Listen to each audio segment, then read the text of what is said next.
राम राम, आदाब, सत श्री अकाल। आशा है कि आप अपना और अपनों का ध्यान रख रहे होंगे, खुश होंगे। अगर आप चैनल पर नए हैं तो प्लीज़ चैनल को सब्सक्राइब कर दें और वीडियो को लाइक कर दें। आज की जो घटना कहानी है, देखा जाए तो ऐसी घटनाओं के पीछे एक ही वजह होती है। पर जुर्म की कोई वजह अगर दें तो ठीक नहीं है वैसे, पर हर जुर्म के पीछे ज़्यादा का 90% यही वजह होती है।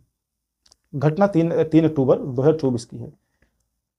घटना है उत्तर प्रदेश का एक जिला है अमेठी। इसी जिला अमेठी में एक थाना है सिवतरगंज। इसी सिवतरगंज थाने के अंतर्गत एक गांव आता है अहरोवा भवानी। इसी अहरोवा भवानी में एक चौराहा है और एक वहाँ मंदिर है, धाम है दुर्गा भवानी। चौराहा है, भीड़ भाड़ वाला इलाका है और 3 अक्टूबर 2024 को पहला नवरात्र था।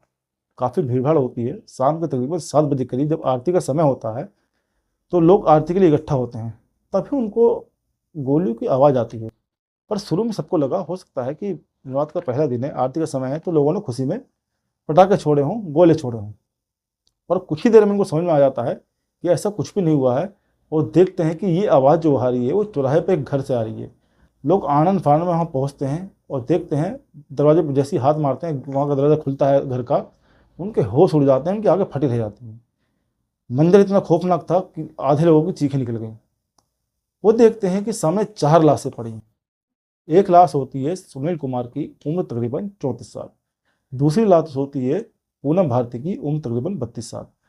तीसरी लाश होती है एक बच्ची की, लगभग 1.5 साल से 2 साल की होती है, लाडो नाम उसका होता है। और चौथी लाश जो होती है वो इन्हीं की बेटी दृष्टि की होती है, उम्र लगभग 5 साल। सबसे ज़्यादा लोग हैरान पड़ गए, परेशान हो गए। और सबसे पहले लोगों ने अपना दिमाग चलाया, गाड़ियों का इंतजाम किया, उनको पास के ही सरकारी अस्पताल में पहुंचाया गया और पुलिस को सूचना दी गई। जैसे ही अस्पताल ले जाया गया तो डॉक्टर ने उनको देखा, नर्स देखी तो डॉक्टर ने बताया इनकी तो मौत हो चुकी है। पुलिस पहुंचती है, देखती है कि चारों की मौत हो चुकी थी। अब चारों को पोस्टमार्टम के लिए दे दिया जाता है। पर गांव वालों के और पुलिस वालों के मन में एक ही सवाल, किसने और क्यों किया। गांव वालों को ये चीज़ इसलिए समझ में नहीं आ रही थी क्योंकि जो ये दंपत्ति थे, मियाँ बीवी थे, ये मात्र 3 महीने पहले ही इस घर में आए थे, किराए के घर में रह रहे थे। और उनका स्वभाव जो था सुनील कुमार का बहुत अच्छा था। तो गांव वालों भी यकीन नहीं कर पा रहे थे कि ऐसे आदमी को किसने मार दिया। अब गांव वाले जो होते हैं वो भी जानना कोशिश कर रहे थे इनके बारे में कि कहाँ से आए हैं, कौन है। और पुलिस भी अब इनके बारे में छानबीन करती है कि इनके जो रिहाइश है कहाँ की है और ये यहाँ तो किराए पर रह रहे थे। तो पता चलता है कि रायबरेली में एक थाना है गधागंज। गधागंज थाने के अंतर्गत एक गांव आता है सुदामापुर। इसी सुदामापुर के रहने वाले सुनील कुमार होते हैं। पता चलता है कि बचपन से ही पढ़ने लिखने में होशियार थे, मेहनती भी थे। थोड़े बड़े हुए, मेहनत मजदूरी शुरू कर दी और सारा पैसा अपने पढ़ाई में लगाने लगे। जो काम मिलता जहाँ मिलता करते और अपनी पढ़ाई में फोकस करते।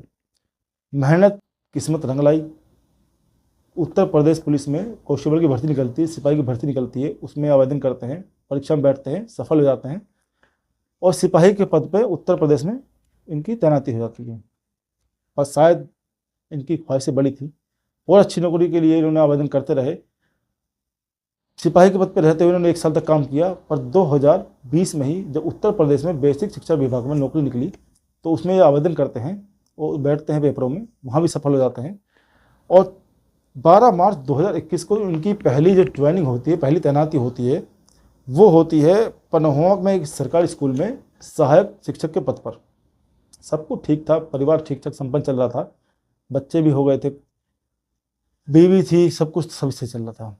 पर 2024 की शुरुआत में सुनील कुमार को पता चलता है कि जो उनकी पत्नी है पूनम भारती, इनका शादी से पहले ही किसी गैर मर्द से नाजायज संबंध थे।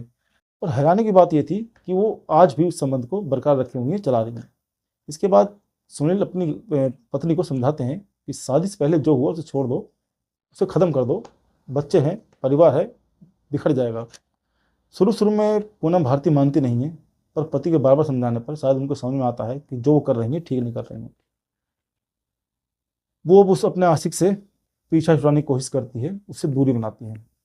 और आशिक कोई चीज़ पसंद नहीं आती है, बर्दाश्त नहीं कर पाता है, वो आए दिन का रास्ता रोकता, जबरन उनसे बात करने की कोशिश करता। जब सुनील कुमार को लगा कि ऐसे बात बनेगी नहीं, जब तक यहाँ रहेंगे, जब तक ये समस्या ऐसी खड़ी रहेगी, तो किसी तरीके से अपना ट्रांसफ़र करवा लेते हैं और वो आ जाते हैं अपनी जगह छोड़कर इस अमेठी ज़िले में। अमेठी ज़िले में आने के बाद भी जो उनका प्रेमी होता है इस पूनम भारती का, वो अपनी हरकतों से बाज नहीं आता है। ये सब चुप चल चल रहा होता है और 18 अगस्त 2024 को पूनम अपने बच्ची की दवाई के लिए अस्पताल गई होती हैं। रास्ते में ही पूनम का पुराना प्रेमी मिलता है, बात करने की कोशिश करता है, रास्ता रोकता है। पूनम विरोध करती हैं तो इनमें कहासुनी हो जाती है, कहासुनी बढ़ जाती है और झगड़े में बदल जाती है। पूनम इस चीज़ से इतनी खफा हो जाती है कि पूनम पहुंच जाती है थाने। वहां जाके कंप्लेंट लिखवा देती है कि ऐसे ऐसे एक शख्स है, मुझे पसंद करता है, मेरे साथ गाली गलौज करी, मुझे जाति सूचक शब्द दी, गाली बकी और मेरे साथ छेड़खानी करी। पुलिस मामले को गंभीरता से लेती है। आदमी को अगले ही दिन यानी 19 अगस्त को उठा लेती है, जेल भेज देती है। पर 3 दिन बाद ही उसकी जमानत हो जाती है। जमानत के बाद जैसे ही वो आता है, उसने जहर खा लिया, मारने की कोशिश करी, पर परिजन जो होते हैं उसको समय पर अस्पताल ले जाते हैं। वहाँ उसका इलाज होता है और वो बच जाता है। अब इसके बाद उस प्रेमी के मन में पूनम के लिए बहुत ज़्यादा नफरत बढ़ गई और उसने एक फैसला लिया कि इसको और इसके पूरे परिवार को निपटा दूंगा, ख़त्म कर दूंगा। और इस चीज़ की उसने तारीख चुनी 3 अक्टूबर 2024। इसी दिन उस पूरे आरती के समय आता है अपनी बुलेट मोटरसाइकिल से, इसी सुनील के घर से 100-150 मीटर दूर गाड़ी खड़ी करता है, पिस्टल लाता है और पिस्टल से उन पर हमला करता है, उनको गोली चला देता है। इसके बाद जब पोस्टमार्टम रिपोर्ट आई तो पता चला कि 3 गोली लगी थी सुनील कुमार को, 2 गोली लगी थी इस पूनम को और एक गोली दोनों मासूम बच्ची को। अब पुलिस पता लगाती है उस पूनम के आशिक के बारे में, प्रेमी के बारे में। तो पता चलता है कि रायबरेली का ही एक गांव है, तेलियाकोट एक जगह है, ये वहाँ का रहने वाला होता है। पुलिस पहुँचती है उठाने के लिए, तो पता चलता है घर से फरार होता है। पुलिस घर वालों को समझाती है, उनको दबाव देती है कि बुलाओ, नहीं तो पूरे घर को उठा के बंद कर देंगे।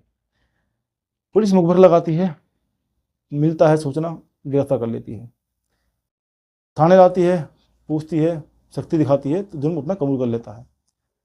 4 अक्टूबर 2024 को उसको ले जाया जाता है। वो जो हथियार उसका होता है पिस्टल के लिए, उसको ले जाया जाता है उसकी बरामदी के लिए।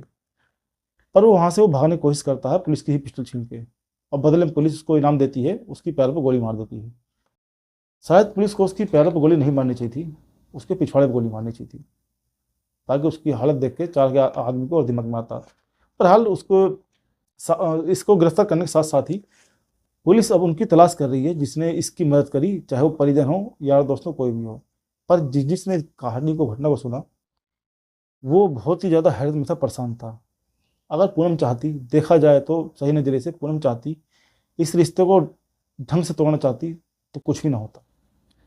पर उसने जब चाहा भी तो उसने कदम उठा लिया। अब ऐसे मामलों में क्या तो सोचें, क्या कहें, कुछ समझ में आता नहीं है।